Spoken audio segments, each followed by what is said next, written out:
Voy a tratar de responder estas preguntas si los scores de tromboprofilaxis en cirugía general aplican para la población de cirugía bariátrica y posteriormente de plástica, qué recomiendan las guías y cómo anticoagulamos o cómo hacemos la tromboprofilaxis, si está indicada en estos pacientes y si los DOACs cumplen algún rol en este escenario.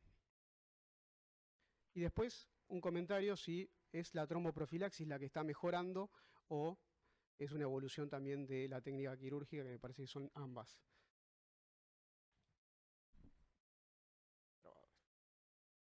Bueno, el score de Caprini que está validado en cirugía general, vamos a ver que en cirugía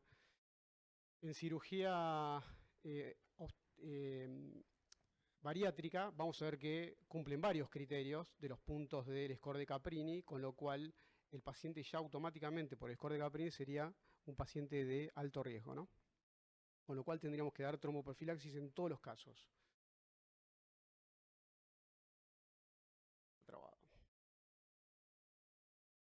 Ahí está.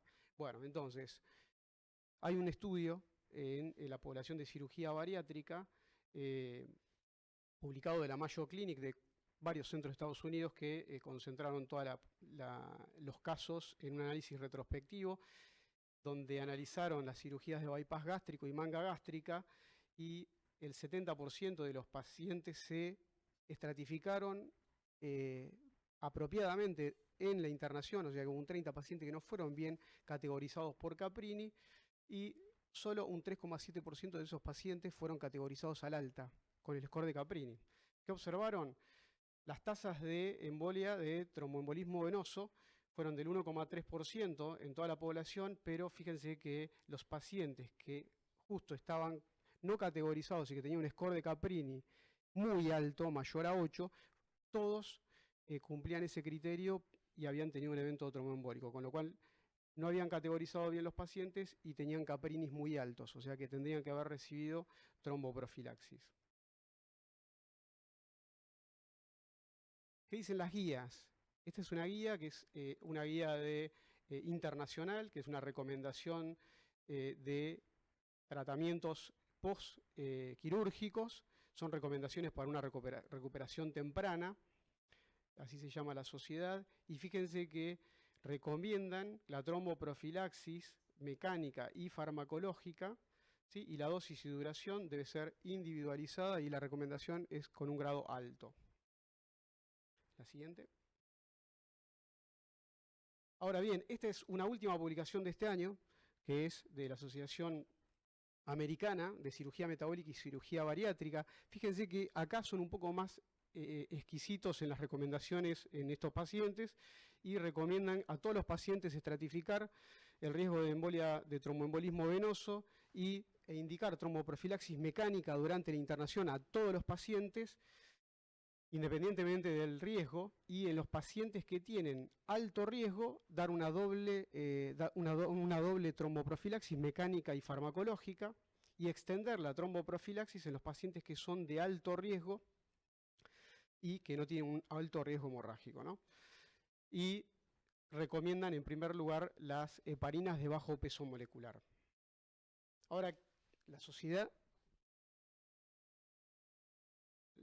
Americana de Cirugía Bariátrica, no sé si acá está, bueno, la Sociedad Americana de Cirugía Bariátrica, sin embargo, dice que falta consenso entre la sociedad para indicar la tromboprofilaxis, pero que todos tendrían que recibir tromboprofilaxis mecánica en la internación y después hacer una deambulación precoz y extender la tromboprofilaxis de 10 a 15 días si el riesgo de tromboembolismo es muy alto y consideran como alto índice de masa corporal mayor a 60 y antecedentes o un estado protrombótico o antecedente de TBP. Y que también el fármaco elegido es la heparina de bajo peso molecular.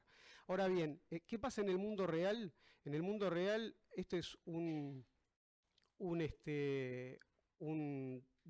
es un centro de datos que reúne la mayor cantidad de datos de Estados Unidos, de las coberturas privadas de Estados Unidos, y lo que se ve sobre 106.000 pacientes que fueron los que fueron evaluados posterior a cirugía de bypass y cirugía metabólica, que el 1,3% de los pacientes con cirugía desarrollan un tromboembolismo venoso y que la tromboprofilaxis a la alta se utiliza solo en el 11% de los casos. Y que en el análisis multivariado de toda esa población, los pacientes que más presentaron eventos tromboembólicos tenían o algún grado de hipercoagulabilidad que no estaba bien definido en ese artículo, añosos, sexo masculino y los que recibieron tromboprofilaxis a la alta, lo cual esto tiene un sesgo de selección porque seguramente esos pacientes eran los que eran considerados de muy alto riesgo.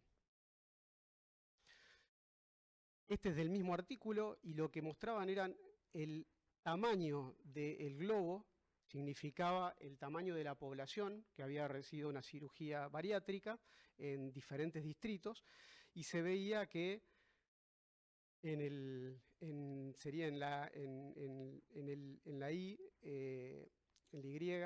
eje de Y, vemos que los pacientes tenían un rango de trombosis desde el 0,5 al 2,5%, y de las X veíamos que la tromboprofilaxis se había utilizado desde 0,5% hasta un 37% de los casos. Esos eran los rangos de uso. Ahora, ¿qué dicen las guías Cochrane?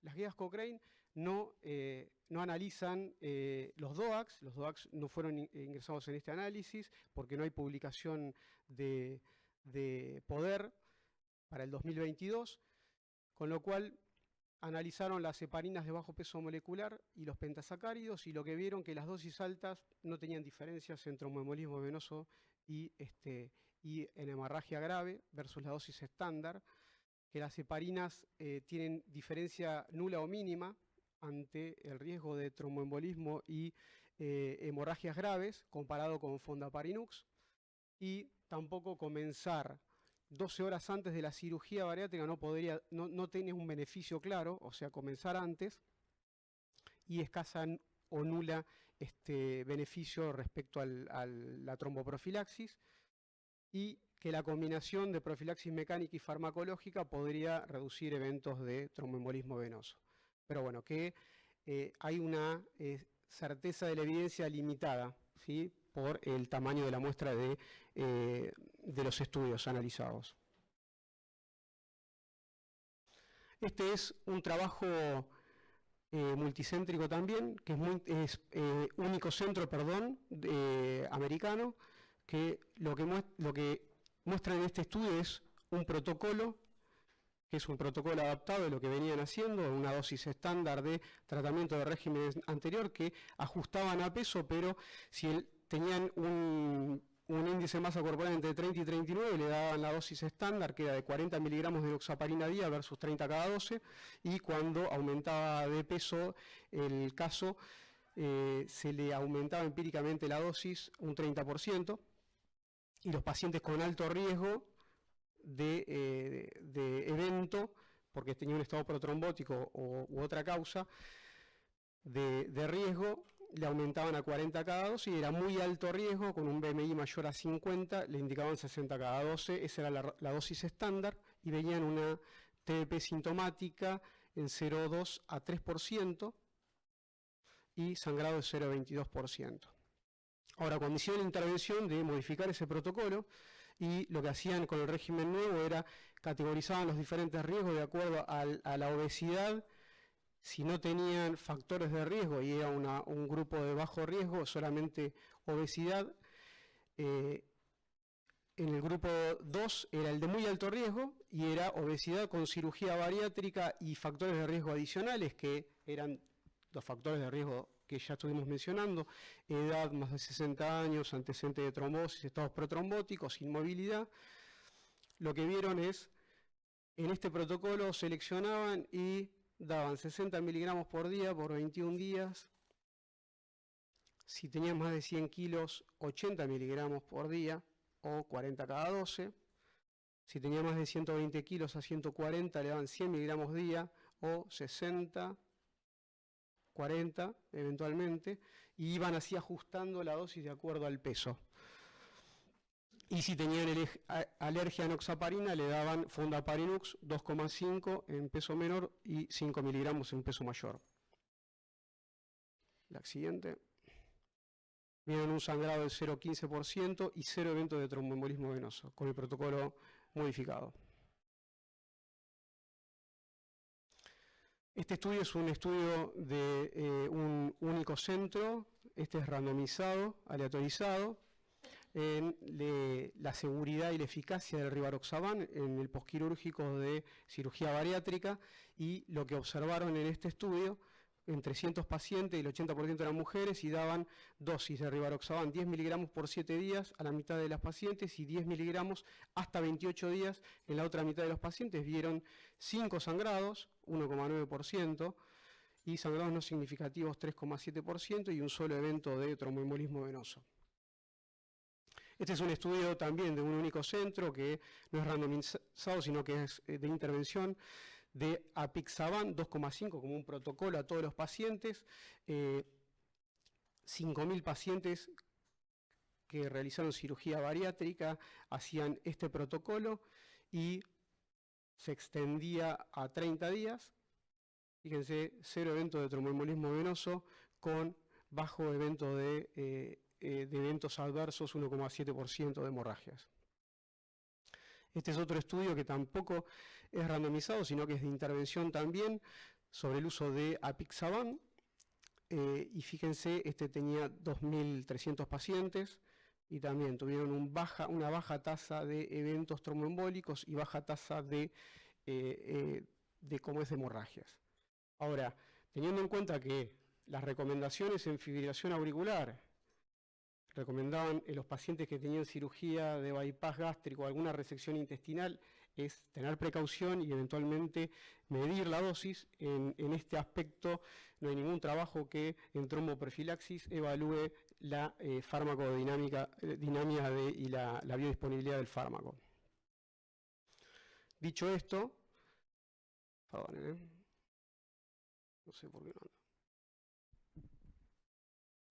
Dicho esto, también tenemos que tener en cuenta que la técnica quirúrgica evolucionó y que mejoró, ¿sí? Hace 20 años los tiempos quirúrgicos eran de 3 a 4 horas, se lo invadía mucho el paciente y tenía cierres manuales con suturas mecánicas no dedicadas, y posteriormente evoluciona a técnicas quirúrgicas mucho más rápidas con una alta temprana, y los pacientes hasta en algunos de los casos están un solo día internados y se van de alta. Con lo cual, lo que podemos decir es que la cirugía bariátrica y metabólica está evolucionando, que los pacientes deben ser evaluados individualmente y hay que evaluar mucho el peso, ¿sí? Y eventualmente medir una antidies en los pacientes muy obesos, si son de muy alto riesgo, como para indicar una tromboprofilaxis ajustada, que los DOACs son opciones seguras, comparables a la heparina de bajo peso molecular, sin poder trasladar realmente mucho porque la evidencia es escasa y son bajo número de pacientes, y que son necesarias cohortes más largas. Ahora les voy a comentar brevemente sobre cirugía plástica. Hay mucho para ver, pero vamos a tratar de ir rápido con este caso que lo vi en el consultorio hace unos días, una paciente que hizo una cirugía compleja abdominal, una abdominoplastia, complicatura abdominal, lipoaspiración, y terminó en terapia intensiva venía con 13 de hemoglobina y bajó a 8 de hemoglobina. Esto fue en un centro de Cava. Requirió transfusión y terapia intensiva, 2 días en piso, reposo absoluto. Se fue sin profilaxis, ya tiene un Caprini muy alto de 7 puntos, con lo cual tendría que haber recibido algún tipo de tromboprofilaxis según las guías. A las 48 horas se tiene que reintervenir después del alta por una recirugía por dehiscencia, había quedado muy tensa la pared abdominal. Caprini sigue siendo el mismo, se va sin tromboprofilaxis, reposo domiciliario 5 días, obviamente viene con una trombosis a los 20 días, y desde fémur a poplitea, hace tratamiento inicial con enoxa, después rivaroxaban, la paciente la vi en estos días, está con recanalización total de la vena. Sabemos que en cirugía plástica el riesgo de trombosis es del 1% y de embolia de pulmón de 0,8%, solo en las abdominoplastias. Y que la combinación de varias técnicas, como se da en el 70% de los casos, aumentan el riesgo. Y que tenemos que tener en cuenta que el score de Caprini en este escenario sí fue validado. Hay el score de Caprini publicado en el 2005 fue validado para cirugía general, posteriormente sale una nueva actualización en 2010. El que sirve para cirugía plástica es el del 2005, que correlaciona más el score de Caprini con los eventos de tromboembolismo venoso. Este es un estudio de tromboembolismo venoso en cirugía plástica, y lo que vemos es que el Caprini mayor a 7 es el que tiene una correlación entre estadística con el grado de trombosis. Posteriormente fue validado por Panucci y colaboradores en un metaanálisis de 3 estudios, y también acá ven que es significativo el score de Caprini mayor a 7. Fíjense que tiene un aumento de 14 veces el riesgo de tener un tromboembolismo venoso un paciente con un Caprini mayor a 7. La siguiente. Ahora, ¿qué pasa en el mundo real? Este también es una base de datos, un registro de la Sociedad Americana de Cirugía Ambulatoria sobre 6 millones de pacientes, 350.000 hicieron abdominoplastias, y fíjense que los categoriza, en realidad evaluaron el Caprini, fíjense que es moderado o bajo en el 70% de los pacientes que tienen un evento de tromboembolismo venoso. Entonces acá hay algo diferente también, o sea, aparte del Caprini hay algo más que hay que evaluar. Y lo que encontraron es que la edad mayor de 40 años, el índice de masa corporal mayor a 25 y la raza negra son factores de riesgo adicionales. En este estudio sobre DOACs, los estudios no son randomizados, son todos descriptivos, no tenemos estudios de muy buena calidad tampoco en esta población, pero lo que vemos que en este estudio que compararon los DOACs con las heparinas de bajo peso molecular en un estudio retrospectivo único centro de Houston, el Centro de Cirugía de Houston, fíjense que la población es una población de un número interesante, vieron que los 3 andan bien de acuerdo al tipo de cirugía, índice de masa corporal, si son cirugías combinadas como es las columnas de este lado. Y lo que observaron también es que el Caprini en la mayoría de los pacientes se categorizaba entre 3, 4 y 5 y 6 y que no había diferencia entre las ramas para tener eventos. Tampoco tuvieron diferencias entre las diferentes líneas de tratamiento.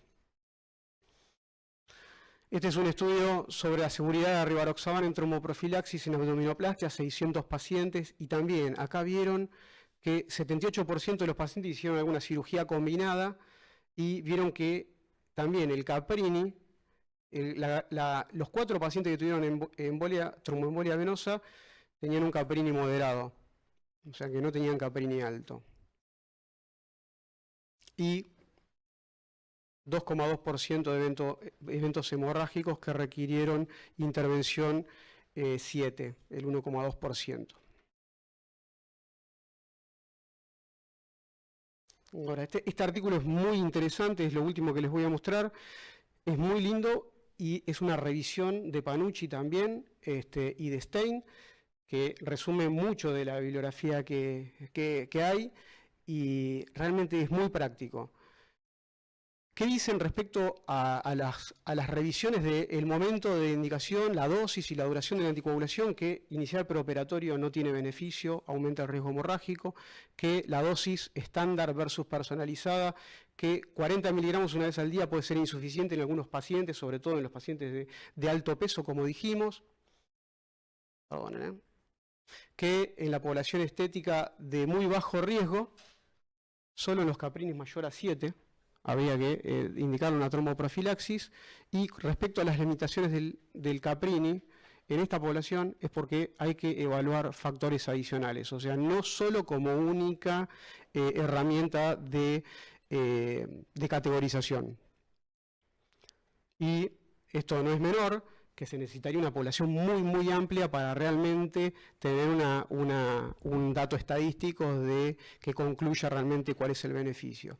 Entonces, hay que utilizar el score Caprini en los pacientes de bajo riesgo, que los pacientes hay que evaluarlos individualmente, que la tromboprofilaxis está infrautilizada, pero principalmente es cómo se categoriza el paciente, es lo que está infrautilizado, que los DOACs impresiona que son opciones seguras en esta población, similar a las heparinas de bajo peso molecular y que necesitamos más evidencia. Muchas gracias.